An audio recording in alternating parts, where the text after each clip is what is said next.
जय माता दी। नमस्कार दोस्तों, स्वागत है आप सभी का हमारे YouTube चैनल लक्ष्मी शर्मा की कहानियां पर। प्यारे भक्तगण, आज है पौष पूर्णिमा।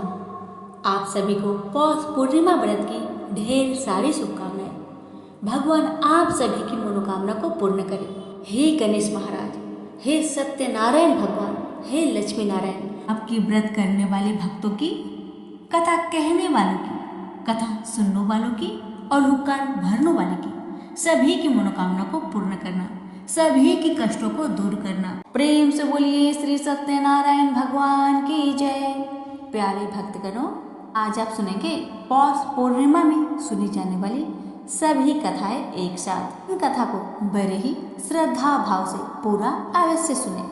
सनातन धर्म में पूर्णिमा का अधिक महत्व है।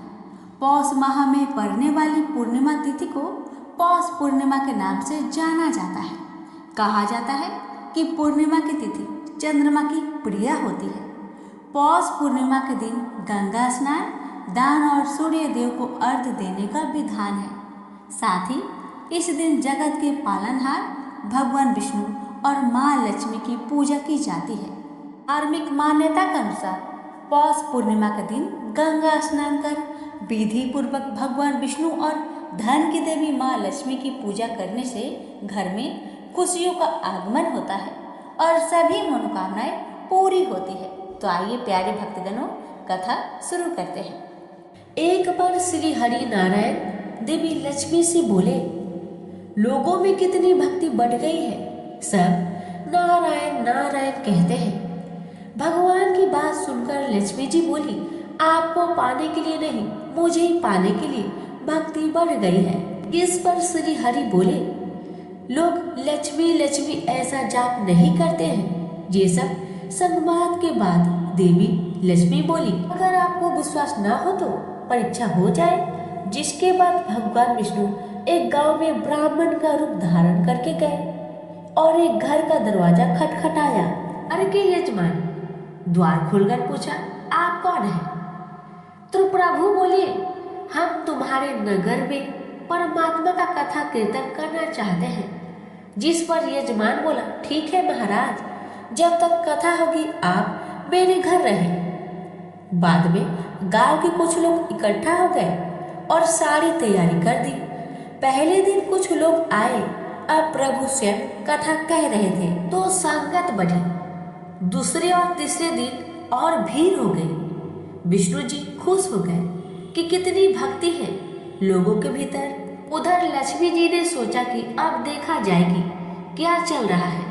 तब देवी ने बूढ़ी माता का रूप लिया और उस नगर में पहुंची जहां एक महिला ताला बंद करके कथा में जा रही थी कि देवी उसके द्वार पर पहुंची और बोली, बेटी जरा पानी पिला दे। देवी की बात सुनकर महिला बोली, माता जी 3:30 बजे है, मुझे प्रवचन में जाना है। जिस पर लक्ष्मी जी बोली, बेटा पानी पिला दे, मुझे बड़ी जोर से प्यास लगी है।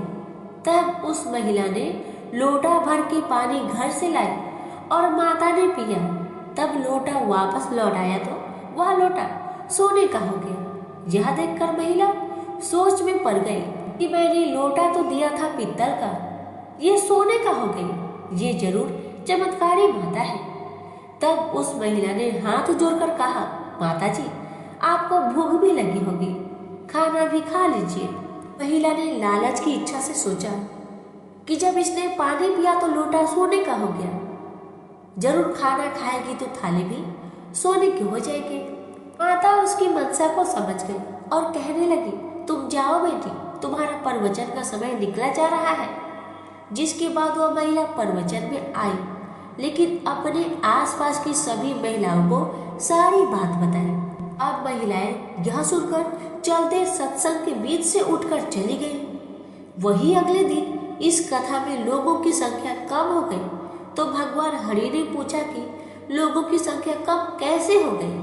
तब किसी ने कहा कि नगर में एक चमत्कारी माता आई है, जिसके घर से दूध पीती है तो गिलास सोने का हो जाता है, थाली में रोटी सब्जी खाती है तो थाली सोने की हो जाती है। उनके चलते लोग प्रवचन में नहीं आते।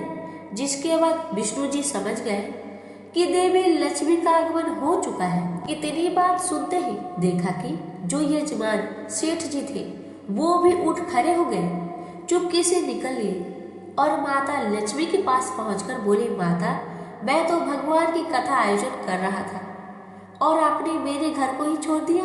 देवी बोली, तुम्हारे घर तो मैं सबसे पहले आने वाली थी, लेकिन तुमने अपने घर में जिस कथाकार को ठहराया है वो चला जाए तभी मैं आऊं। सेठ जी बोले, बस इतनी सी बात, उन्हें अभी धर्मशाला में कमरा दिलवा देता हूँ।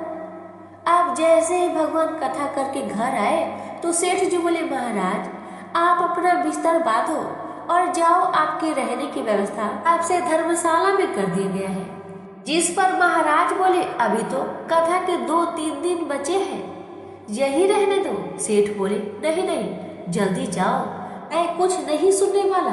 मुझे किसी और मेहमान को अपने घर में नहीं ठहराना है। इतने में ही देवी लक्ष्मी आई और कहा कि सेठ जी, आप थोड़ा बाहर जाओ, मैं इन्हें विदा करती हूँ। अब लक्ष्मी जी भगवान से बोली, प्रभु, अब तो मान गए ना?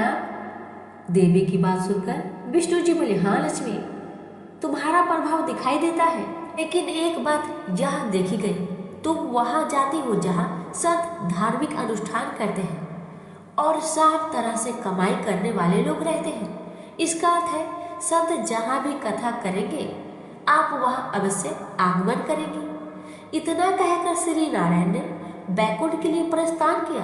प्रभु के जाने के बाद अगले दिन सेठ के घर सभी गांव वालों की भीड़ हो गई। सभी चाहते थे कि यह माता सभी के घर में आए, लेकिन विष्णु जी के जाने के बाद देवी लक्ष्मी ने सेठ और बाकी सभी गांव वालों को कहा, अब मैं जा रही हूँ। सभी कहने लगे कि माता, ऐसा क्यों, हमसे क्या भूल हुई?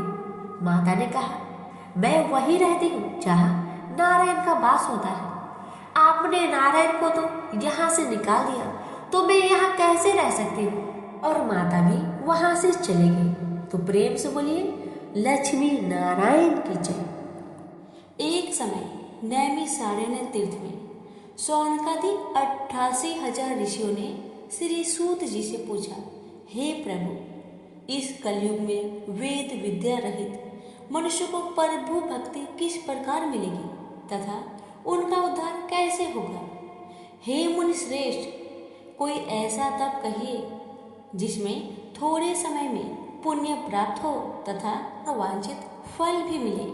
कथा सुनने की हमारी इच्छा है। सर्व शास्त्र ज्ञाता श्री सूत जी बोले, हे वैष्णवों में पूज्य, आप सबने प्राणियों के हित की बात पूछी है। अब मैं उस श्रेष्ठ व्रत को आप लोगों से कहूँगा जिस व्रत को नारद जी ने लक्ष्मी नारायण से पूछा था और श्री लक्ष्मीपति ने मुनि श्रेष्ठ नारद जी से कहा था। सो ध्यान से सुनो।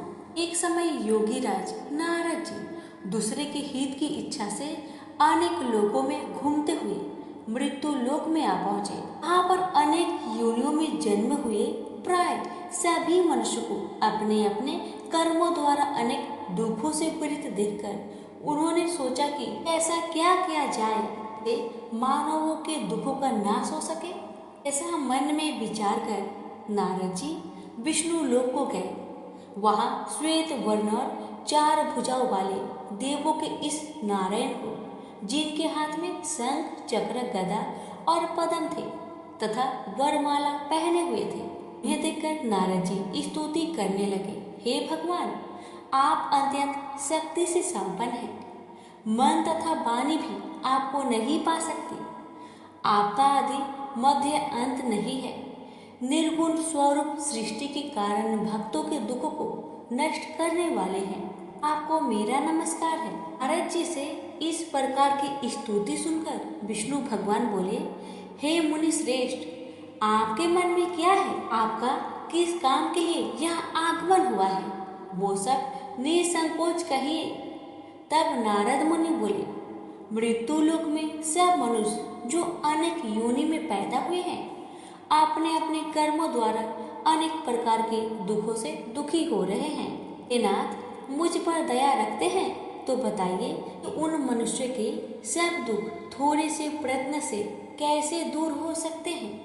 श्री भगवान जी बोले, हे नारद, मनुष्यों की भलाई के लिए तुमने बहुत ही अच्छी बात पूछी है, जिसके करने से मनुष्य मोह से छूट जाता है। वह मैं कहता हूँ, सुनो। पुण्य देने वाला स्वर्ग तथा मृत्यु लोक दोनों में दुर्लभ एक उत्तम व्रत है। आज मैं प्रेमवश होकर तुमसे कहता हूँ, श्री सत्यनारायण भगवान का व्रत अच्छी तरह विधान पूर्वक करके मनुष्य तुरंत ही यहाँ सुख भोग कर मरने पर मोक्ष को प्राप्त होता है। कि भगवान के वचन सुनकर नारद मुनि बोले कि उस व्रत का फल क्या है, क्या विधान है, किसने यह व्रत किया था और किस दिन यह व्रत करना चाहिए, विस्तार से कहिए। भगवान बोले, दुख शोक आदि को दूर करने वाला, धन धान्य को बढ़ाने वाला, सौभाग्य तथा संतान को देने वाला यह व्रत सब स्थानों पर विजय करने वाला है। भक्ति और श्रद्धा के साथ किसी भी दिन मनुष्य श्री सत्यनारायण जी की शाम के समय ब्राह्मणों और बंधुओं के साथ धर्म परायण होकर पूजा करे। भक्ति भाव से निवत केले का फल, घी, दूध और गेहूं का चूर्ण सवाया ले। गेहूं के अभाव में साठी का चूर्ण, शक्कर तथा गुड़ ले और सब भक्षण योग्य पदार्थ जमा करके भगवान को अर्पित करे तथा बंधु बांधवों सहित ब्राह्मणों को भोजन कराए। उसके पश्चात स्वयं भोजन करे। नित्य गीत आदि का आचरण कर श्री सत्यनारायण भगवान का स्मरण करता हुआ समय व्यतीत करे। इस तरह व्रत करने पर मनुष्य की इच्छा निश्चय पूरी होती है। विशेषकर कली काल में मृत्यु लोक पर यही मोक्ष का सरल उपाय है। तो बोलिए सत्यनारायण भगवान की जय। श्री सत्यनारायण व्रत कथा का प्रथम अध्याय संपूर्ण हुआ। श्रीमन नारायण नारायण नारायण, भजमन नारायण नारायण नारायण। श्री सत्यनारायण भगवान की जय। आप सुनिए दूसरा अध्याय। उत जी बोले, हे ऋषियों, जिसने पहले समय में इस व्रत को किया है उसका इतिहास कहता हूँ, ध्यान से सुनो। सुंदर काशीपुरी नगरी में एक अत्यंत निर्धन ब्राह्मण रहता था। वह भूख प्यास से बेचैन हुआ नित्य पृथ्वी पर घूमता था। ब्राह्मणों से प्रेम करने वाले भगवान ने ब्राह्मण का रूप धारण कर उसके पास जाकर आदर के साथ पूछा, हे ब्रीप, नित्य दुखी हुआ पृथ्वी पर क्यों घूमता है? दीन ब्राह्मण बोला, मैं निर्धन ब्राह्मण हूँ, भिक्षा के लिए पृथ्वी पर फिरता हूँ। हे भगवान, यदि आप इसका उपाय जानते हैं तो कृपा करके कहिए। वृद्ध ब्राह्मण बोला कि सत्यनारायण भगवान मनोवांछित फल देने वाले हैं, इसलिए हे ब्राह्मण, तू उनका पूजन कर, जिसके करने से मनुष्य सब दुखों से मुक्त हो जाता है। ब्राह्मण को व्रत का सारा विधान बतलाकर बूढ़े ब्राह्मण का रूप धारण करने वाले श्री सत्यनारायण भगवान अंतर ध्यान हो गए। जिस व्रत को वृद्ध ब्राह्मण ने बतलाया है मैं उसको करूँगा। यही निश्चय करने पर उसे रात में नींद नहीं आई। वह सवेरे उठ सत्यनारायण भगवान के व्रत का निश्चय कर भिक्षा के लिए चला। उस दिन उसको भिक्षा में बहुत धन मिला। इससे बंधु बांधवों के साथ उसने श्री सत्यनारायण का व्रत किया। इसके करने से वह वृप सब दुखों से छूटकर अनेक प्रकार की संपत्ति से युक्त हुआ। उस समय से वह वृप हर मास व्रत करने लगा। इस तरह सत्यनारायण भगवान के व्रत को जो करेगा वह सब पापों से छूटकर मोक्ष को प्राप्त होगा। जो पृथ्वी पर श्री सत्यनारायण भगवान का व्रत करेगा वह मनुष्य सब दुखों से छूट जाएगा। इस तरह नारद जी से नारायण जी का कहा हुआ यह व्रत मैंने तुमसे कहा। हे वृपो, मैं अब और क्या कहूँ? ऋषि बोले, हे मुनिवर, संसार में उस वृप से सुनकर और किस किस ने इस व्रत को किया हम वह सुनना चाहते हैं। इसके लिए हमारे मन में श्रद्धा है। सूत जी बोले, हे मुनियों, जिसने इस व्रत को किया है वह सब सुनो। एक समय वह ब्रीफ धन और ऐश्वर्य के अनुसार बंधु बांधवों के साथ व्रत करने को तैयार हुआ। उसी समय एक लकड़ी बेचने वाला बूढ़ा आदमी आ गया और बाहर लकड़ियां को रखकर ब्रीफ के मकान में गया। प्यास से दुखी लकड़हारा उनको व्रत करते देखकर ब्रीफ को नमस्कार कर कहने लगा कि आप यह क्या कर रहे हैं और इसके करने से क्या फल मिलता है, कृपया मुझसे कहिए। ब्राह्मण ने कहा, सब मनोकामनाओं को पूरा करने वाला यह श्री सत्यनारायण भगवान का व्रत है। इसकी ही कृपा से मेरे यहाँ धन्य धान्य आदि की वृद्धि हुई है। ब्रीफ से इस व्रत के बारे में जानकर लकड़हारा बहुत प्रसन्न हुआ। चरणामृत ले और प्रसाद खाने के बाद अपने घर को गया।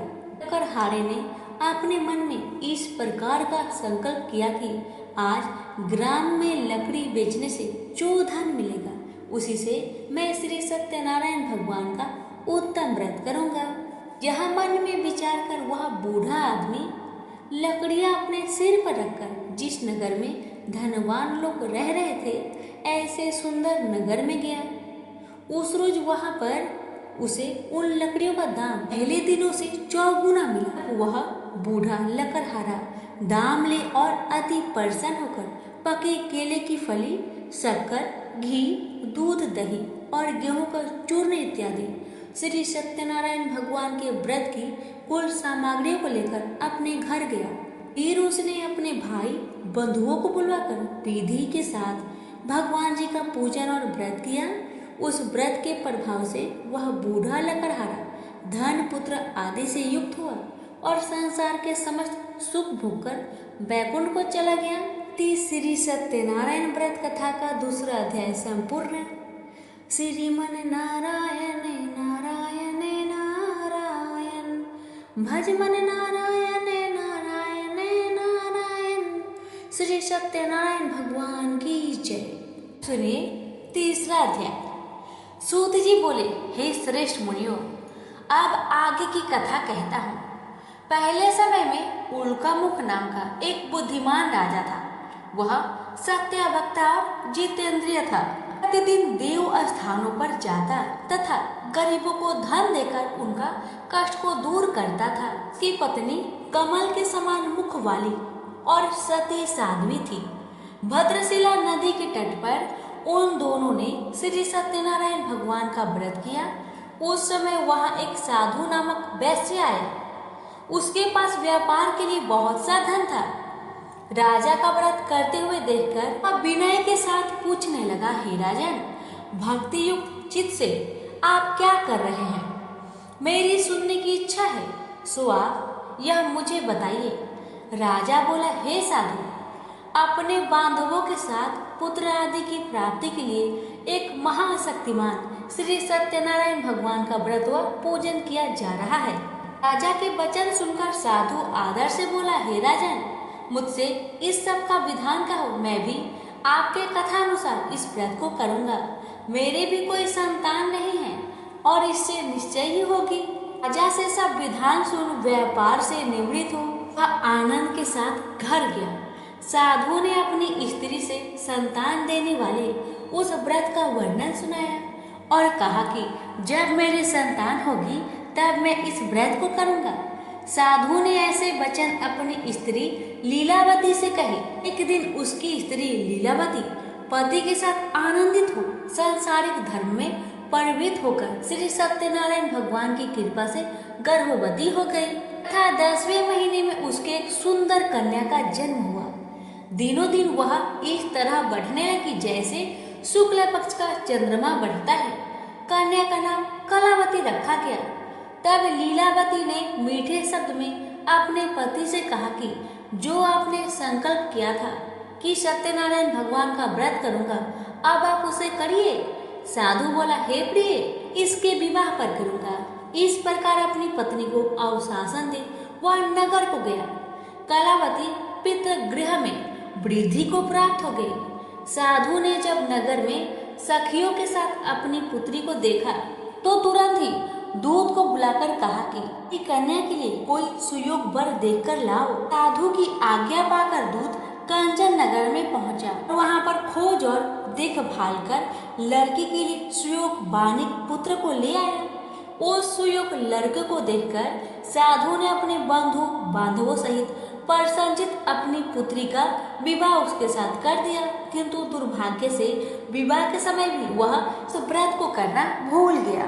श्री भगवान क्रोधित हो गए और श्राप दिया कि तुम्हें दारुण दुख प्राप्त होगा। अपने कार्य में कुशल साधु बनिया जमाता सहित समुद्र के समीप स्थित होकर रत्नासारपुर नगर में गया और वहां दोनों ससुर जमाई चंद्रकेतु राजा के उस नगर में व्यापार करने लगे।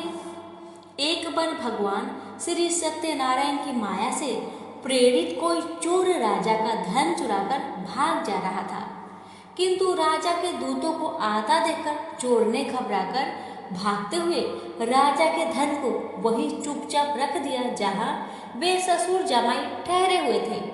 जब दूतों ने साधु वैश्य के पास राजा के धन को रखा देखा तो दोनों को बांध कर ले गया और प्रसन्नता से दौड़ते हुए राजा के समीप जाकर बोला, यह दो चोर हम पकड़ के लाए हैं, लेकर आज्ञा दे। तब राजा की आज्ञा से उनको कठिन कारावास में डाल दिया गया और उनका धन छीन लिया गया। श्री सत्यनारायण भगवान के श्राप द्वारा उसकी पत्नी भी घर पर बहुत दुखी हुई और घर में जो धन रखा था चोर चुरा कर ले गए। शारीरिक व मानसिक पीड़ा तथा भूख प्यास से अति दुखी हो अन्न की चिंता में कलावती एक ब्राह्मण के घर गई। वहां उसने श्री सत्यनारायण भगवान का व्रत होते देखा, कथा सुनी तथा प्रसाद ग्रहण कर रात को घर आई। माता ने कलावती से कहा, हे पुत्री, अब तक तुम कहाँ रही? तेरे मन में क्या है? कलावती बोली, हे माता, मैंने एक ब्राह्मण के घर में श्री सत्यनारायण भगवान का व्रत देखा। कन्या के वचन सुनकर लीलावती भगवान की पूजन की तैयारी करने लगी। लीलावती ने परिवार और बंधुओं सहित श्री सत्यनारायण भगवान का पूजन किया और वर मांगा कि मेरे पति और दामाद शीघ्र घर आ जाए। साथ ही प्रार्थना की कि हम सबका अपराध क्षमा करें। श्री सत्यनारायण भगवान इस व्रत से संतुष्ट हो गए और राजा चंद्रकेतु को सपने में दर्शन देकर कहा, हे राजन, दोनों वैश्य को प्रता ही छोड़ दो और उनका सब धन जो तुमने ग्रहण किया है दे दो, नहीं तो मैं तेरा धन राज्य पुत्र आदि नष्ट कर दूंगा। राजा से ऐसा वचन कहकर भगवान अंतर्ध्यान हो गए। प्रातःकाल राजा चंद्रकेतु ने सभा में अपना स्वप्न सुनाया। फिर दोनों बानिक पुत्र को कैद से मुक्त कर सभा में बुलाया। दोनों ने आते ही राजा को नमस्कार किया। राजा मीठे वचनों में बोला, हे महान भाव, भाग्यवश ऐसा कठिन दुख तुम्हें प्राप्त हुआ, अब तुम्हें कोई भय नहीं। ऐसा कहकर राजा ने उनको नए नए वस्त्र भूषण पहनाए तथा उनका जितना धन लिया था उससे दुगुना धन देकर आदर से विदा किया। दोनों वैश्य अपने घर को चल दिए। श्री सत्यनारायण व्रत कथा तीसरा अध्याय संपूर्ण हुआ।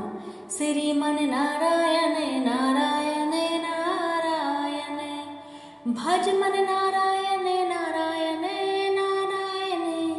श्री सत्यनारायण भगवान की जय। अब सुनिए चतुर्थ अध्याय। जी बोले, वैश्य ने मंगलवार करके यात्रा आरंभ की और अपने नगर को चल दिए।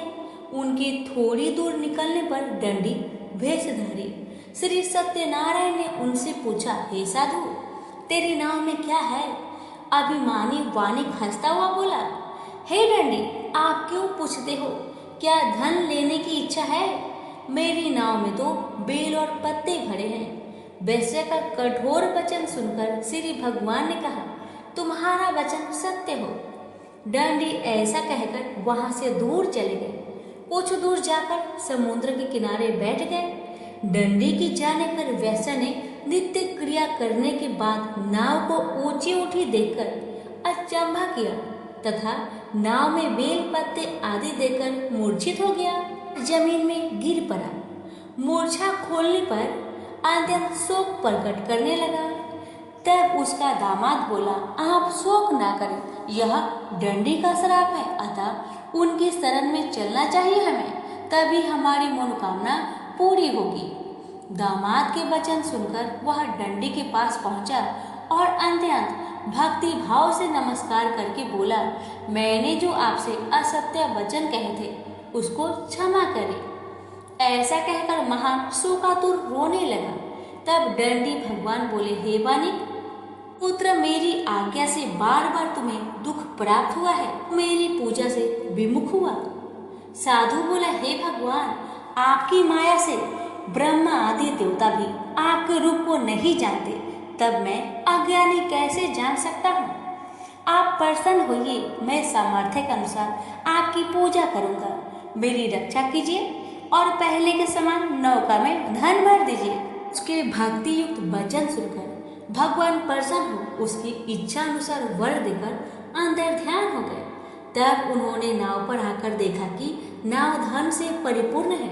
वह श्री सत्यनारायण भगवान का पूजन कर साथियों सहित अपने नगर को चला। जब अपने नगर के निकट पहुंचा तब दूत को घर भेजा। दूत ने साधु के घर जा उसकी स्त्री को नमस्कार कर कहा, साधु अपने दामाद सहित इस नगर के समीप आ गए हैं। ऐसा वचन सुन साधु की स्त्री ने बड़े हर्ष के साथ सत्यनारायण भगवान का पूजन कर पुत्री से कहा, मैं अपने पति के दर्शन को जाती हूँ, तू कार्य पूर्ण कर शीघ्र आ। माता के ऐसे वचन सुनकर कलावती प्रसाद छोड़कर जल्दी में पति के पास गई। साथ की अवज्ञा के कारण श्री सत्यनारायण भगवान रुष्ट हो के पति को नाव सहित पानी में डुबो दिया। कालावती अपने पति को न देखकर रोती हुई जमीन पर गिर गई। इस तरह नौका को डूबा हुआ तथा कन्या को रोता हुआ देख साधु दुखी होकर बोला कि प्रभु, मुझसे या मेरे परिवार से जो भूल हुई उसे क्षमा करो। उसके दीन वचन सुनकर श्री सत्यनारायण भगवान प्रसन्न हो गए और आकाशवाणी हुई, हे साधु, तेरी कन्या मेरे प्रसाद को छोड़कर आई है, इसलिए उसका पति अदृश्य हुआ है। यदि वह घर जाकर प्रसाद खाकर लौटे तो उसे पति अवश्य मिलेगा। ऐसी आकाशवाणी सुनकर कलावती ने घर पहुंचकर प्रसाद खाया और आकर पति के दर्शन किए। तत्पश्चात साधु ने बंधु बांधवों सहित श्री सत्यनारायण भगवान का विधि पूर्वक पूजन किया। इस लोक का सुख भोग कर अंत में स्वर्ग लोक को गया। तीसरी सत्यनारायण व्रत कथा चतुर्थ अध्याय संपूर्ण हुआ। श्रीमन नारायण नारायण नारायण, भज मन नारायण नारायण नारायण। श्री सत्यनारायण भगवान की जय। आप सुनिए पंचम अध्याय। जी बोले, हे ऋषियों, मैं और भी कथा कहता हूँ, सुनो। प्रजा पालन में लीन तुंगवच नाम का एक राजा था। उसने भी भगवान का प्रसाद त्याग कर बहुत दुख पाया। एक समय वन में जाकर वन्य पशुओं को मारकर वर के पेड़ के नीचे आया। वहां उसने ग्वालों को भक्ति भाव से बांधवों सहित श्री सत्यनारायण का पूजन करते देखा। राजा देखकर भी अभिमानवश वहां नहीं गया और ना ही नमस्कार किया। जब ग्वालों ने श्री भगवान का प्रसाद उसके सामने रखा तो वह प्रसाद त्याग कर अपनी नगरी को चला गया। वहां उसने अपना सब कुछ नष्ट पाया तो वह जान गया कि यह सब भगवान ने किया है। तब वह विश्वास कर ग्वालों के समीप गया और विधि पूर्वक पूजन कर प्रसाद खाया तो श्री सत्यनारायण भगवान की कृपा से सब कुछ पहले जैसा ही हो गया। दीर्घ काल तक सुख भोग कर मरने पर स्वर्ग को गया। जो मनुष्य परम दुर्लभ व्रत को करेगा, भगवान की कृपा से उसे धन्य धान्य की प्राप्ति होगी। निर्धन धनी और बंदी बंधन से मुक्त होकर निर्भय हो जाता है। संतानहीनों को संतान प्राप्त होती है तथा सब मनोरथ पूर्ण होता है। अंत में बैकुंठ धाम की प्राप्ति होती है। जिन्होंने पहले इस व्रत को किया, अब उनके दूसरे जन्म की कथा कहता हूँ। वृद्ध सनातन ब्राह्मण ने सुदामा का जन्म लेकर मोक्ष पाया। लकड़हारे ने अगले जन्म में निषाद बनकर मोक्ष प्राप्त किया। उल्कामुख नाम का राजा दशरथ होकर बैकुंठ को प्राप्त हुआ। साधु नाम के वैश्य ने मोर ध्वज बनकर अपने पुत्र को आड़े से चीरकर मोक्ष को प्राप्त किया। महाराज तुंग ध्वज ने स्वयंभू होकर भगवान में भक्ति युक्त हो कर्म कर मोक्ष प्राप्त किया। इति श्री सत्यनारायण व्रत कथा पंचम अध्याय संपूर्ण हुआ। श्रीमन नारायण नारायण नारायण, भज मन नारायण नारायण नारायण। श्री सत्यनारायण भगवान की जय। अब सुनिए आरती श्री सत्यनारायण भगवान की। जय लक्ष्मी रमना स्वामी, जय लक्ष्मी रमना। सत्यनारायण स्वामी जनपातक हरना। ओम जय लक्ष्मी रमना स्वामी, जय लक्ष्मी रमना। रत्न जड़ित सिंहासन अद्भुत छवि राजे, नारद कारत निराजन घंटा ध्वनि बाजे। ओम जय लक्ष्मी रमना स्वामी, जय लक्ष्मी रमना। प्रकट भय कली कारण द्विज को दर्श दियो, बूढ़ा ब्राह्मण बनकर कंचन महल कियो। ओम जय लक्ष्मी रमना स्वामी, जय लक्ष्मी रमना। गुरु बल भील कठारो जिन पर कृपा करे, चंद्रचूर एक राजा तिनके विपत्ति हारी। ओम जय लक्ष्मी रमना स्वामी, जय लक्ष्मी रमना। ऐसा मनोरथ पायो श्रद्धा तज दीन्ही, तो फल भोग्यो प्रभु जी फिर स्तुति किन्ही। ओम जय लक्ष्मी रमना स्वामी, जय लक्ष्मी रमना। भाव भक्ति के कारण छिन छिन रूप धरियो, श्रद्धा धारण किन्ही तिनको काज सरियो। ओम जय लक्ष्मी रमना स्वामी, जय लक्ष्मी रमना। बाल बाल संगे राजा वन में भक्ति करी, मनोवांछित फल दीन हो दीन दयाल हरि।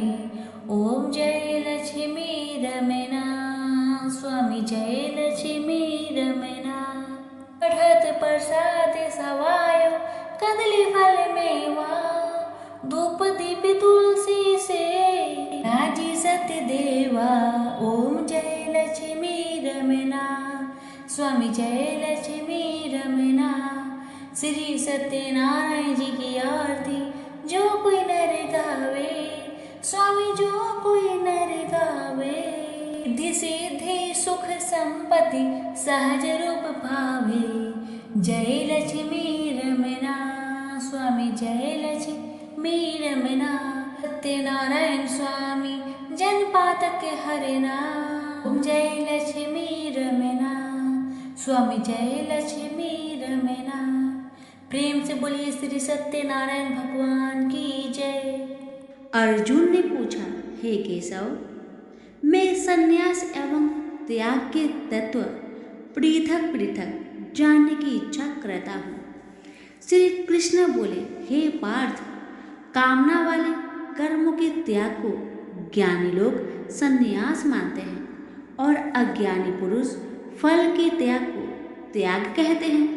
कोई पंडित कर्म को दोष युक्त जानकर त्यागना ठीक कहते हैं, कोई यज्ञ दान तप आदि कर्मों को छोड़ने योग्य बताते हैं। हे भारत, त्याग के विषय में मेरा ऐसा मत है कि त्याग 3 प्रकार के हैं। यज्ञ दान तप आदि कर्मों को नहीं त्यागना चाहिए। ये सब कर्म आसक्त और फल को त्याग कर करने चाहिए। मेरे निश्चय मत यही है जो सर्वोत्तम है। अपने नियमित कर्मों का त्यागना उचित नहीं है। यह मोह बस ऐसा किया जाए तो वह तामस त्याग है, कर्म दुखप्रद है। यह विचार कर एवं शरीर के कलेश के भय से जो त्याग करता है उसे त्याग का फल नहीं मिलता। यह राजस त्याग कहलाता है। हे अर्जुन, अपना नियमित कर्म अवश्य करने योग्य है। फल तथा आसक्त को त्याग कर जो कर्म किया जाता है वह सात्विक कर्म है। जो दुखदायक कर्म से देश नहीं करता तथा सुखदायक कर्म से प्रीति नहीं करता, वह त्यागी, सत्यशील, बुद्धिमान तथा मुक्ति की योग है। देहधारी संपूर्ण कर्मों का त्याग नहीं कर सकता। कर्म का फल त्याग कर कर्म करने वाला त्यागी है। कर्मफल 3 प्रकार के हैं, अनिष्ट, इष्ट एवं मित्र। जो त्याग नहीं करते उनको ये मरने के बाद मिलते हैं और त्यागियों को नहीं मिलते। हे महाबाहो, संपूर्ण कर्मों की सिद्धि के लिए 5 प्रकार सांख्य शास्त्र में कहे हैं, उनको सुनो। शरीर कर्ता, साधन, पृथक पृथक चेष्टाएं और देव शरीर, वाणी एवं मन से जो भला बुरा कार्य किया जाता है उसके ये 5 कारण हैं। वह दुर्मति कुछ नहीं जानता जिसको यह अहंकार नहीं है कि मैं करता हूँ, और जिसकी बुद्धि कर्मों में लिप्त नहीं है, वह मनुष्य प्राणियों को मारकर भी उनको नहीं मारता और उनमें नहीं बंधता। ज्ञान, गृह और ज्ञाता ये 3 ही कर्मों के प्रेरक हैं। कारण, कर्म और कर्ता ये 3 कर्म के साधन हैं। सांख्य शास्त्र में ज्ञान, कर्म और कर्ता ये सत्वादिक गुण के भेद 3 प्रकार के हैं, इनको भी सुनो। जब भिन्न भिन्न प्राणियों में एक अविनाशी अविभक्त सत्ता जो देखता है, वह ज्ञान सात्विक कहलाता है। जिस ज्ञान से प्राणियों में नाना प्रकार की सत्ता दिखाई देती है उसको राजस ज्ञान जानो। ऐसा ज्ञान जिसके बिना कारण और सर्वार्थ के जाने एक ही कार्य में लगा रहे, वह अल्प और तामस है। फल की इच्छा ना करके जो नित्य कर्म संग देश को त्याग कर किया जाता है, जो फल की इच्छा एवं अहंकार से बड़े यत्न से किया जाता है, वह राजस कर्म है। जो कर्म परिमाण धन का खर्च, दूसरे की पीड़ा और अपना पुरुषार्थ न जानकर मोहबस किया जाता है, वह तामस कर्म कहलाता है। संग से रहित अहंकार, धैर्य और उत्साह युक्त सिद्ध व असिद्धि में समान रहता है, वह सात्विक कर्म कहलाता है। गुण की तरह बुद्धि और धर्म के इनके भी 3 भेद है, सुनो। जो बुद्धि प्रवृत्ति, निवृत्ति, कर्तव्य, अकर्तव्य, भय, अभय और बंधन मोक्ष को जानता है, वह सात्विकी है। हे पार्थ, जिससे धर्म अधर्म और कर्तव्य अकर्तव्य का ठीक निश्चय नहीं होता, वह राजसी है। जिस अज्ञान से ढकी बुद्धि करके मनुष्य अधर्म को धर्म मानता है, वह तामसी है। जो कथा प्रसंग से फल की इच्छा करता है, जो धर्म अर्थ काम को धारण करता है, वह राजसी वृत्ति है। जो मूर्ख निंद्रा भय, शोक विषाद एवं मद को नहीं त्यागता, वह तामसी वृत्ति है। अब 3 प्रकार के सुखों को सुनो। जिसका योगाभ्यास में चित रहता है, उसके दुख का अंत हो जाता है। सुख सात्विक है, आरंभ में विष के समान और अंत में अमृत के तुल्य होता है। सुख आरंभ में अमृत तुल्य, अंत में विष के तुल्य, विषयों और इंद्रियों के सहयोग से होता है, उसे राजसी सुख कहते हैं। जो सुख आदि और अंत दोनों में मनुष्य को मोह में फंसाता है और जो आलस्य तथा प्रमोद से उत्पन्न होता है, वह तामस सुख है। सम, दम, तप, पवित्रता, क्षमा, नम्रता, ज्ञान, अनुभव और परलोक में श्रद्धा ये ब्राह्मणों के स्वाभाविक सिद्ध कर्म है। बहादुरी, तेजस्विता, धैर्य, चतुराई, युद्ध, स्थिरता, उदारता और प्रभुता ये क्षत्रिय के स्वाभाविक कर्म है। खेती, गोरक्षा स्वाभाविक कर्म है। जो लोग अपने अपने गुणों और प्रवृत्तियों के अनुसार कर्म करते हैं, उनको सिद्धि प्राप्त होती है, और जिसने सब जगत का विस्तार किया है, उस ईश्वर को अपने कार्य के द्वारा आराधना करके मनुष्य सिद्धि को पाता है। दूसरे उत्तम कर्म से अपना नीच कर्म ही श्रेष्ठ है। सर्वत्र आसक्त को छोड़ने वाला आत्मा जीतने वाला इच्छा रहित मनुष्य संन्यास के द्वारा सर्व कर्म निवृत्ति रूप परम सिद्धि को पाता है। वह फिर कैसे ब्रह्म को प्राप्त होता है? सो मुझसे सुनो, यही इस ज्ञान की परानिष्ठा है।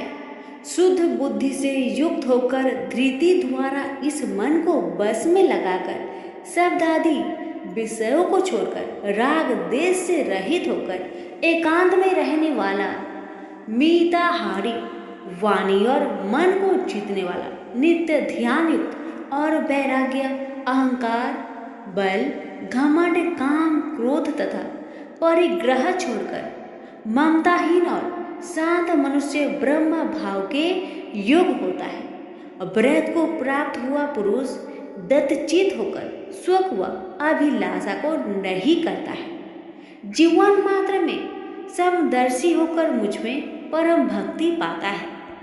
इस प्रकार ज्ञानी सदैव मुझ में निवास करने वाले सब कर्मों को भोग करता हुआ मेरे अनुग्रह से अविनाशी सनातन मोक्षप्रद को प्राप्त होता है। तत्पश्चात तत्व से मुझे जानकर फिर मन मुझ में ही प्रवेश करता है। सावधानी से अपना मन मुझ में स्थिर कर और सब कर्मों को मुझ में अर्पण कर बुद्धि योग के आश्रय से निरंतर अपने चित्त को मुझ में लगाओ। मेरे में चित्त लगाकर मेरी कृपा से दुर्गम कष्टों से तर जाओगे। यदि अहंकार से मेरी बात सुनोगे तो नष्ट हो जाओगे।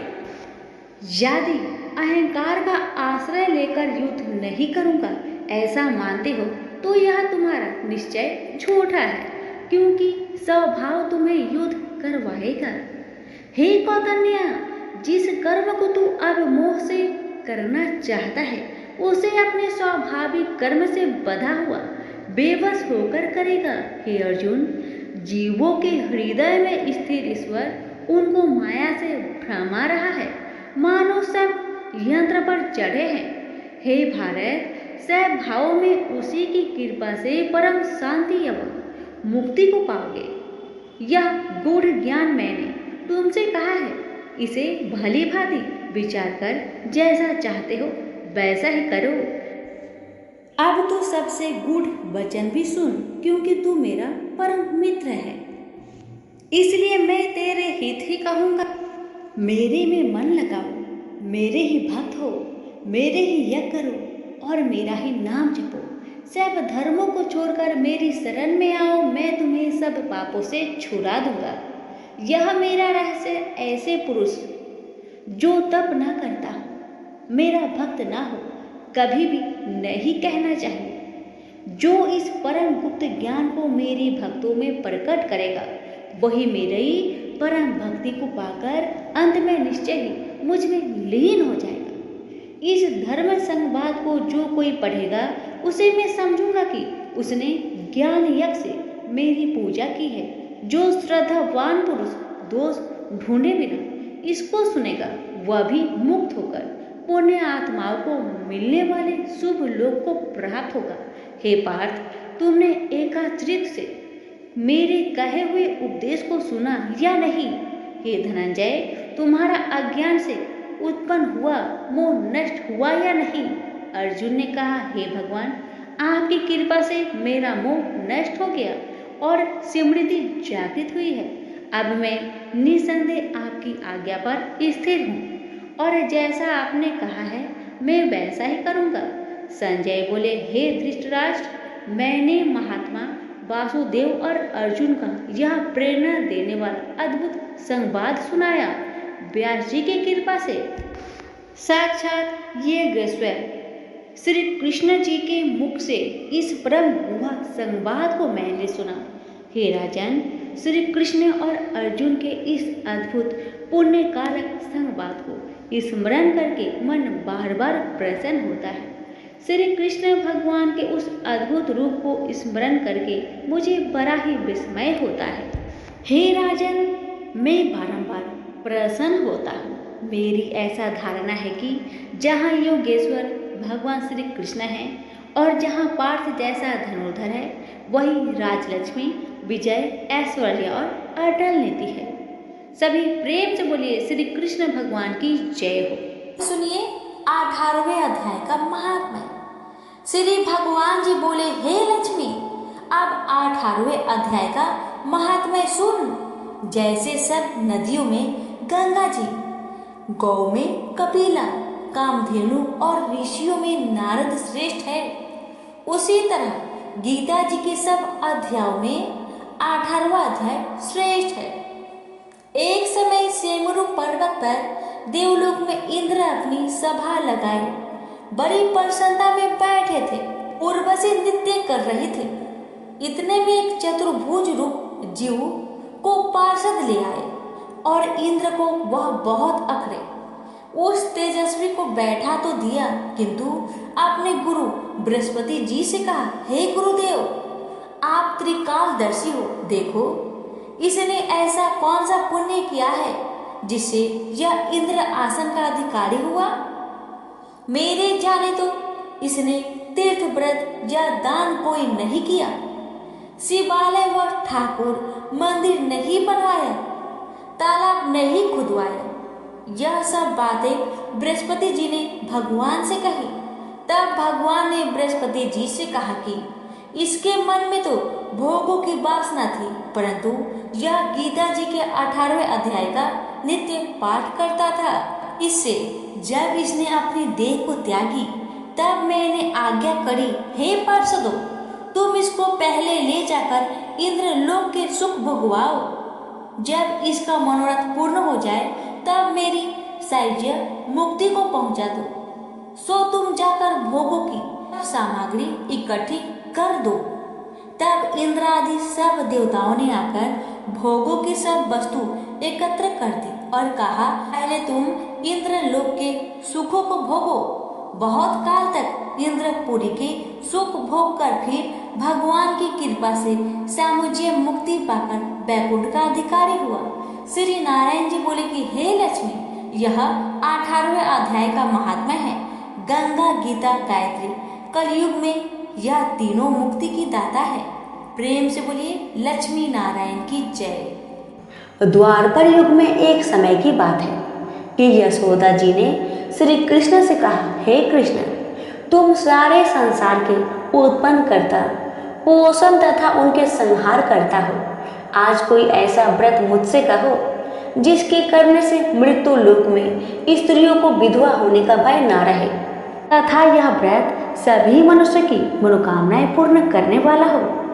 श्री कृष्ण कहने लगे, हे माता, तुमने अति सुंदर प्रश्न किया है। मैं तुमसे ऐसे ही व्रत को सविस्तार कहता हूँ। सौभाग्य की प्राप्ति के लिए स्त्रियों को 32 पूर्णमासियों का व्रत करना चाहिए। इस व्रत के करने से स्त्रियों को सौभाग्य संपत्ति मिलती है। यह व्रत अचल सौभाग्य देने वाला एवं भगवान शिव के प्रति मनुष्य पात्र की भक्ति को बढ़ाने वाला है। यशोदा जी कहने लगी, हे कृष्ण, सर्वप्रथम इस व्रत को मृत्युलोक में किसने किया था? इसके विषय में विस्तार पूर्वक मुझसे कहो। श्री कृष्ण जी कहने लगे, इस भूमंडल पर एक अत्यंत प्रसिद्ध राजा चंद्रहास से पालित अनेक प्रकार के रत्नों से परिपूर्ण कार्तिका नाम की एक नगरी थी। वहाँ पर धनेश्वर नाम का एक ब्राह्मण था और उसकी स्त्री अति सुशीला रूपवती थी। दोनों ही उस नगरी में बड़े प्रेम के साथ रहते थे। घर में धन्य धान्य आदि की कमी नहीं थी। उनको एक बड़ा दुख था कि उनका कोई संतान नहीं थी। इस दुख से वह अत्यंत दुखी रहते थे। एक समय एक बड़ा तपस्वी योगी उस नगरी में आया। वह योगी उस ब्राह्मण के घर को छोड़कर अन्य सब घरों से भिक्षा लाकर भोजन किया करता, लेकिन रूपवती से वह भिक्षा नहीं लिया करता था। उस योगी ने एक दिन रूपवती से भिक्षा ना लेकर किसी अन्य घर से भिक्षा लेकर गंगा किनारे जाकर भिक्षान को प्रेम पूर्वक खा रहा था कि धनेश्वर ने योगी का यह सब कार्य किसी प्रकार से देख लिया। अपनी भिक्षा के अनादर से दुखी होकर धनेश्वर योगी से बोला, महात्मन, आप सब घरों से भिक्षा लेते हैं, हमने देखा है, परंतु आप मेरे घर से भिक्षा कभी नहीं लेते, इसका क्या कारण है? योगी ने कहा, निसंतान के घर की भीख पतितों के अन्न के तुल्य होती है, और जो पतितों का अन्न खाता है वह भी पतित हो जाता है। चूंकि तुम निसंतान हो, अतः पतित हो जाने के भय से मैं तुम्हारे घर से भिक्षा नहीं लेता हूँ। धनेश्वर यह बात सुनकर अपने मन में बहुत दुखी हुआ और हाथ जोड़कर योगी के पैर पर गिर पड़ा तथा अंतर्भाव से कहने लगा, हे महाराज, यदि ऐसा है तो आप मुझको पुत्र प्राप्ति का कुछ उपाय बतलाइए। आप सर्वज्ञ हैं, मुझ पर अवश्य ही यह कृपा कीजिए। धन की मेरे घर में कोई कमी नहीं, परंतु मैं पुत्र न होने के कारण बहुत दुखी रहता हूँ। आप मेरे इस दुख का हरण करें, आप सामर्थ्यवान हैं। यह सुनकर योगी कहने लगे, हे ब्राह्मण, तुम चंडी माता की आराधना करो। घर आकर उसने अपने स्त्री से सब वृत्तांत कहा और स्वयं तप के लिए निमित्त वन में चला गया। वन में जाकर उसने चंडी माता की उपासना की। चंडी माता ने 16वें दिन उसको सपने में दर्शन दिया और कहा, हे धनेश्वर, जा तेरा पुत्र होगा, परंतु वह 16 वर्ष की आयु में ही मृत्यु को प्राप्त हो जाएगा। यदि तुम दोनों स्त्री पुरुष 32 पूर्णमासियों का व्रत विधि पूर्वक करोगे तो वह दीर्घायु होगा। जितनी तुम्हारी सामर्थ्य हो, आटे के दिए बनाकर शिव जी का पूजन करना, परंतु पूर्णमासी को 32 जो जाने चाहिए। प्रातःकाल होने पर इस स्थान के समीप ही तुम्हें एक आम का वृक्ष दिखाई देगा। उस पर तुम चढ़कर एक फल तोड़कर शीघ्र अपने घर को चले जाना। अपनी स्त्री से सब वृत्तांत कहना। ऋतु स्नान के पश्चात वह स्वच्छ होकर श्री शंकर जी का ध्यान करके उस फल को खा लेगी। तब शंकर भगवान की कृपा से उसको गर्भ ठहर जाएगा। जब वह ब्राह्मण प्रातःकाल उठा तो उसने उस स्थान पर देखा कि एक आम का वृक्ष था, जिस पर एक अत्यंत सुंदर आम का फल लगा हुआ था। उस ब्राह्मण ने उस आम के वृक्ष पर चढ़कर उस फल को तोड़ने का बहुत कोशिश किया, परंतु वृक्ष पर कई बार प्रयत्न करने के बाद भी वह चढ़ नहीं पाया।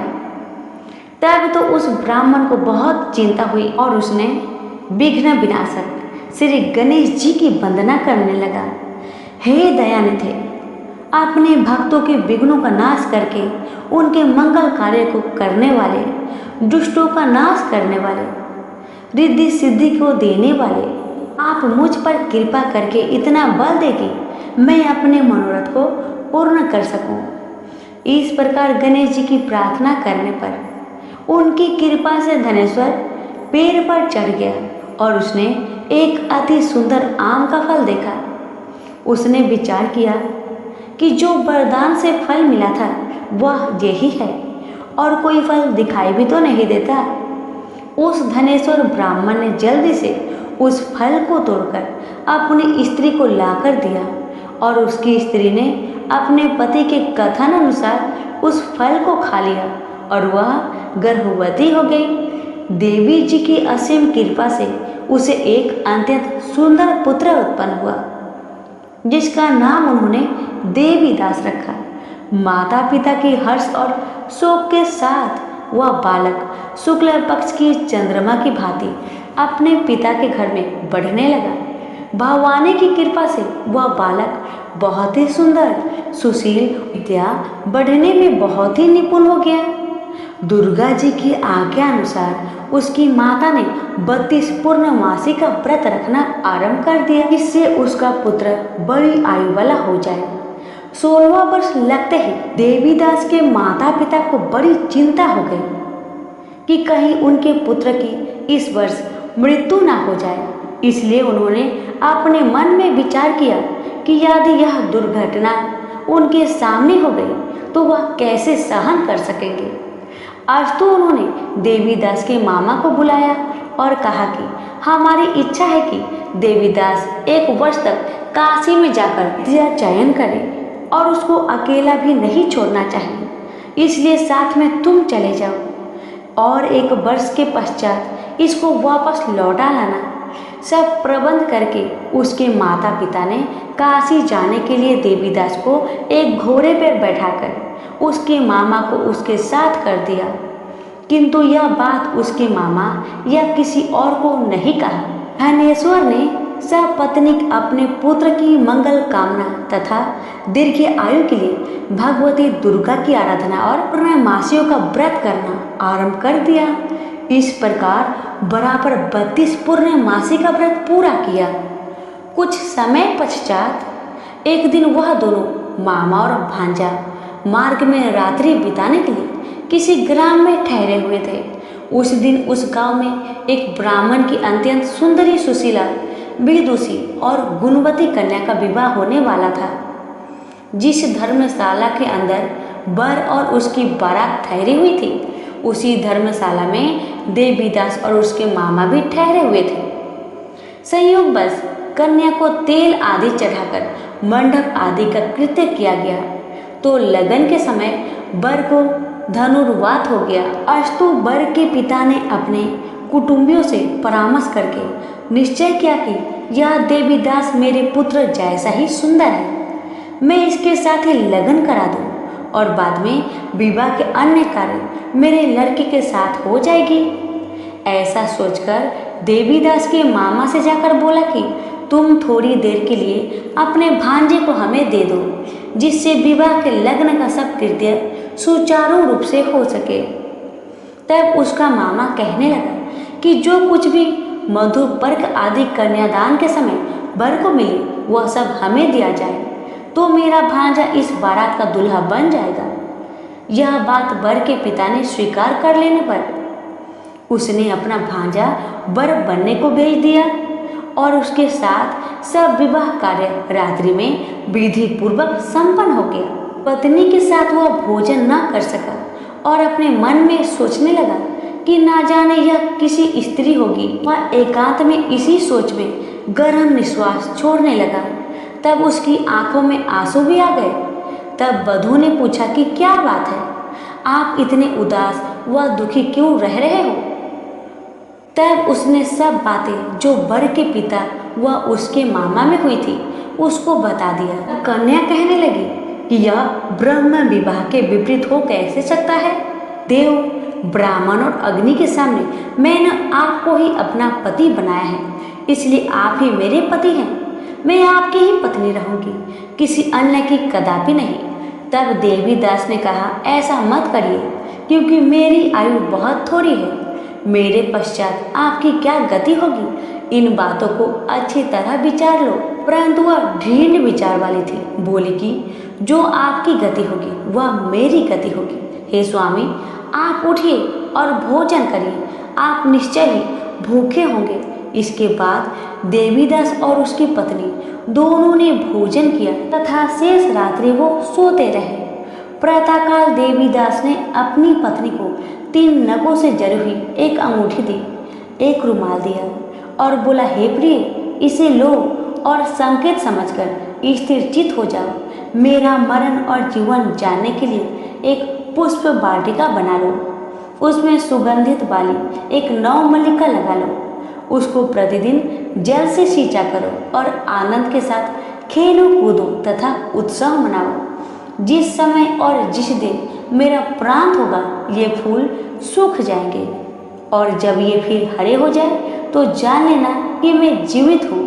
यह बात निश्चय करके समझ लेना, इसमें कोई संशय नहीं है। ये समझाकर वह चला गया। प्रातःकाल होते ही वहाँ पर गाजे बाजे बजने लगे। जिस समय वह विवाह के कार्य समाप्त करने के लिए वर तथा सब बाराती मंडप में आए तो कन्या ने वर को भली प्रकार से देखकर अपने पिता से कहा, यह मेरा पति नहीं है। मेरा पति वही है जिसके साथ रात्रि में मेरा पानी ग्रहण हुआ था, इसके साथ मेरा विवाह नहीं हुआ है। यदि यह वही है तो बताए कि मैंने इसको क्या दिया मधुर पर्क और कन्यादान के समय जो मैंने भूषण आदि दिए थे उन्हें दिखाए तथा रात में मैंने क्या गुप्त बातें कही थी वह सब सुनाए। पिता ने उसके कथानुसार वर को बुलाया। कन्या की यह सब बातें सुनकर वह कहने लगा कि मैं कुछ नहीं जानता। इसके पश्चात लज्जित होकर वह अपना सा मुख लेकर चला गया और सारी बारात भी अपमानित होकर वहां से लौट गई। भगवान श्री कृष्ण बोले, हे माता, इस प्रकार देवीदास काशी विद्या अध्ययन के लिए चला गया। जब कुछ समय बीत गया तो काल से प्रेरित होकर एक सर्प रात्रि के समय उसको डसने के लिए वहां पर आया। उस विषधर के प्रभाव से उसके शयन का स्थान चारों ओर से विष की ज्वाला से विषैला हो गया, परंतु व्रत राजा के प्रभाव से उसको काटने ना पाया, क्योंकि पहले ही उसके माता ने 32 पूर्णिमा का व्रत रखा था। इसके बाद मध्या के समय स्वयं काल वहां पर आया और उसके शरीर से उसके प्राण को निकालने का कोशिश करने लगा, जिससे वह मूर्छित होकर पृथ्वी पर गिर पड़ा। भगवान की कृपा से उसी समय पार्वती जी के साथ श्री शंकर जी वहां पर आ गए। उसको मूर्छित दशा में देखकर पार्वती जी ने भगवान शंकर से प्रार्थना की कि हे महाराज, इस बालक की माता ने पहले 32 पूर्णिमा का व्रत किया था, जिसके प्रभाव से हे भगवान आप इसको प्राण दान दीजिए। भवानी के कहने पर भक्त वत्सल भगवान श्री शिव जी ने उसको प्राण दान दे दिया। इस व्रत के प्रभाव से काल को भी पीछे हटना पड़ा और देवीदास स्वस्थ होकर बैठ गया। उधर उसकी स्त्री उसके काल की प्रतीक्षा किया करती थी। जब उसने देखा कि उस पुष्प वाटिका में पत्र पुष्प कुछ भी नहीं रहे तो उसको अत्यंत आश्चर्य हुआ, और जब वह वैसे ही हरी भरी हो गई तो वह जान गई कि उसका पति जीवित हो गए हैं। यह देखकर वह बहुत प्रसन्न मन से अपने पिता से कहने लगी कि हे पिताजी, मेरा पति जीवित है, आप उनको ढूंढिए। जब 16वां वर्ष व्यतीत हो गया तो देवीदास भी अपने मामा के साथ काशी की ओर चल दिया। इधर उसे ससुर उसको ढूंढने के लिए अपने घर से जाने वाले ही थे कि वह दोनों मामा भांजे वहां पर आ गए। उसको आया देखकर उसका ससुर बड़ी प्रसन्नता के साथ अपने घर में ले आया। उस समय नगर के निवासी भी वहां इकट्ठा हो गए और सबने निश्चय किया कि अवश्य ही इसी बालक के साथ इस कन्या का विवाह हुआ था। उस बालक को जब कन्या ने देखा तो पहचान लिया और कहा, हाँ, ये वही है जो संकेत करके गया था। तदुपरांत सभी कहने लगे कि भला हुआ जो यह आ गया, और सब नगर वासियों ने आनंद मनाया। कुछ दिन बाद देवीदास अपनी पत्नी और मामा के साथ अपने ससुर के घर से बहुत सा उपहार लेकर अपने घर के लिए प्रस्थान किया। जब वह अपने गांव के निकट आ गया तो कई लोगों ने उसको देखकर उसके माता पिता को पहले ही जाकर खबर दे दी कि तुम्हारा पुत्र देवीदास अपनी पत्नी और मामा के सहित घर पधार रहा है। ऐसा समाचार सुनकर पहले तो उन्हें विश्वास ही नहीं हुआ, किंतु जब और लोगों ने भी आकर उनको यह बात का समर्थन किया तो उनका बड़ा आश्चर्य हुआ। लेकिन थोड़ी देर में देवीदास ने आकर अपने माता पिता के चरणों में अपना सिर रखकर प्रणाम किया और उसकी पत्नी ने अपने सास ससुर के चरण को स्पर्श किया तो माता पिता ने अपने पुत्र और पुत्र वधू को अपने हृदय से लगा लिया और दोनों की आंखों में प्रेम अश्रु बह चले। अपने पुत्र और पुत्र वधू के आने की खुशी में धनेश्वर ने बड़ा भारी उत्सव किया और ब्राह्मण को भी बहुत सी दान दक्षिणा देकर प्रसन्न किया। श्री कृष्ण जी कहने लगे, इस प्रकार धनेश्वर 32 पूर्णिमाओं के व्रत के प्रभाव से पुत्रवान हो गया। जो भी स्त्रियां इस व्रत को करती है वे जन्म जन्मांतर में वैधव का दुख नहीं भोगती और सदैव भाग्यशाली रहती है। यह मेरा वचन है, इसमें कोई संदेह नहीं मानना। यह व्रत पुत्र पौत्रों को देने वाला तथा संपूर्ण मनोकामनाओं को पूर्ण करने वाला है। 32 पूर्णिमाओं के व्रत करने से व्रती की सब इच्छाएं भगवान शिव जी की कृपा से पूर्ण हो जाती है। सभी प्रेम से बोलो, शिव शंकर भोलेनाथ की जय, हर हर महादेव, माता पार्वती की जय। कनकपुर गांव में भगवान विष्णु का एक मंदिर था। उस मंदिर के आगे एक सुंदर व काफी बड़ा बाग था। वहीं एक छोटी सी कुटिया में बाग का मालिक, जिसका नाम था जीतो। जीतो अपनी पत्नी रमा के साथ रहता था। जीतो सारे दिन बाग की देखभाल करता, पेड़ों को पानी देता था। रामा घर का काम करती थी। घर का काम समाप्त होने के बाद अपनी कुटिया में तो मंदिर में जाकर भगवान विष्णु के भजन गाया करती थी। एक दिन वह अपनी कुटिया के बाहर एक पेड़ के नीचे बैठी भजन गा रही थी। तभी उसे एक मोर दिखाई दिया। वह रामा के पास पास घूम रहा था और अपने पंख को फैलाकर नाच रहा था। रामा ने मोर को नाचता देखा तो उसे बहुत अच्छा लगा। जब तक रमा भजन गाती रही तब तक मोर वही घूमता रहा। उसके बाद कहीं चला गया। शाम को रमा ने अपने पति जीतो को मोर के बारे में बताया। उसने कहा, मैंने तो कोई मोर नहीं देखा। अगले दिन भी जब रमा भजन गाने बैठी तो वह मोर आ गया और भजन सुनकर नाचता रहा, फिर चला गया। रमा के भजन समाप्त होने पर उसे ढूंढती रही, लेकिन वह मोर कहीं नजर नहीं आया। अगले दिन रमा मंदिर गई और मंदिर के पुजारी से मोर के बारे में पूछा। पुजारी ने कहा, बेटी, मैंने तो कोई मोर नहीं देखा, हो सकता है पास के जंगल से आया हो।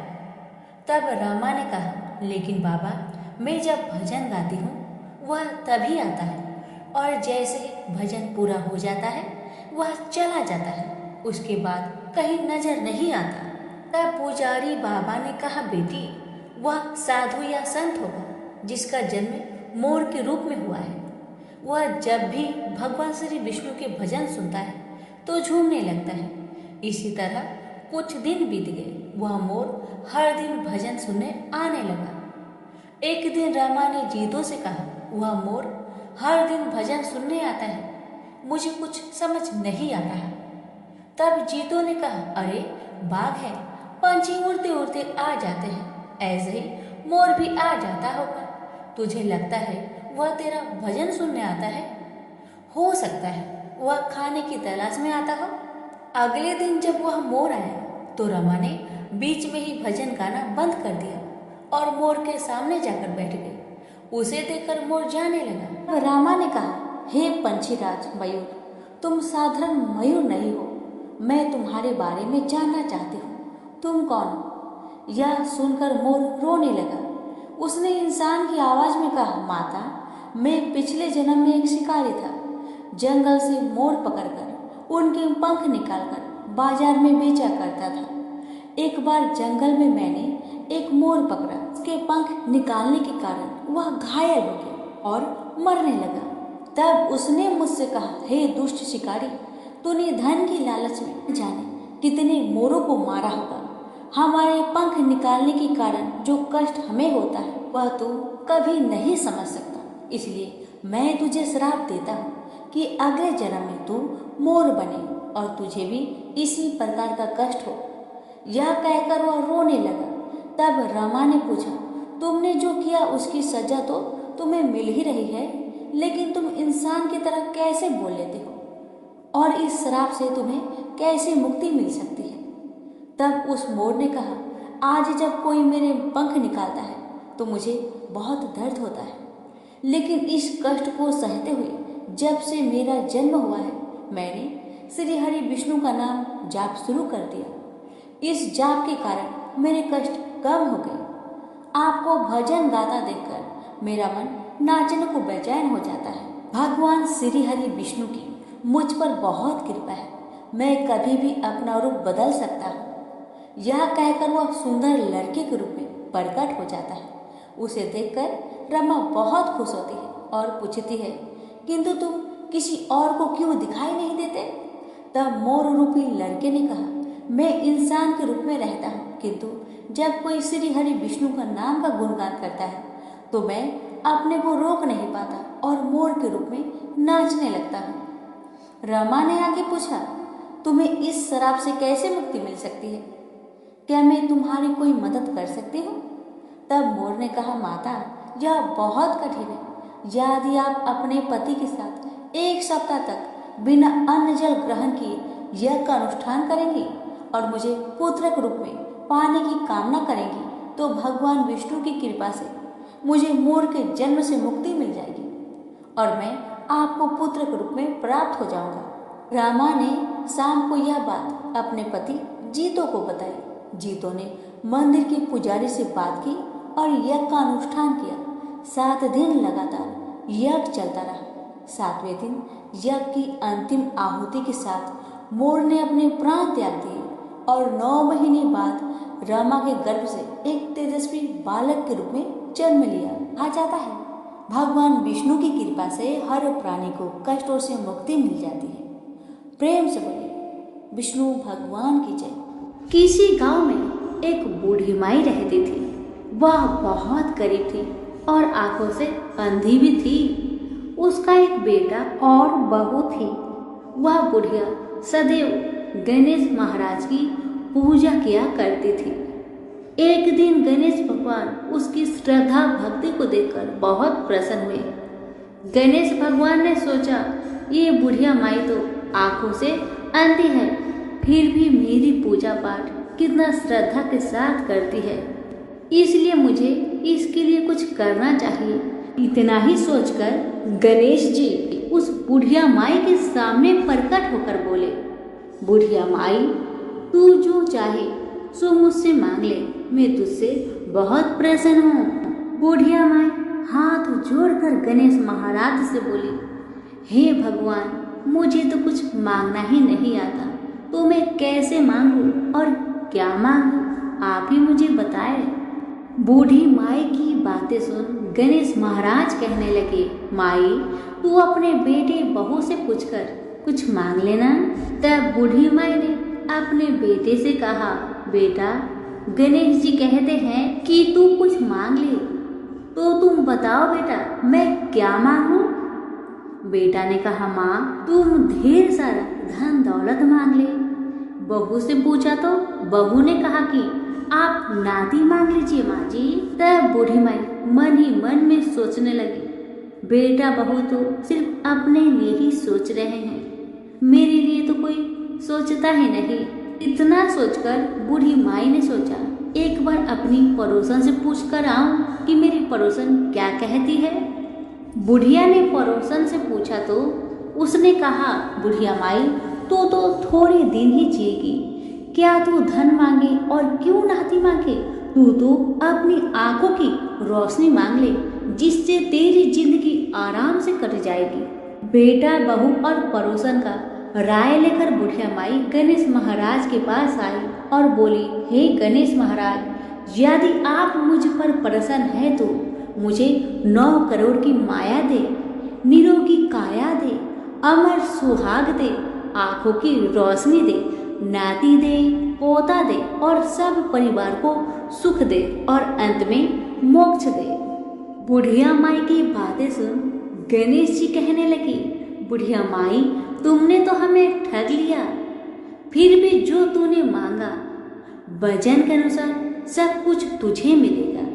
यह कहकर गणेश महाराज अंदर ध्यान हो गए। उधर बूढ़ी माई ने जो कुछ मांगा वह सब कुछ मिल गया।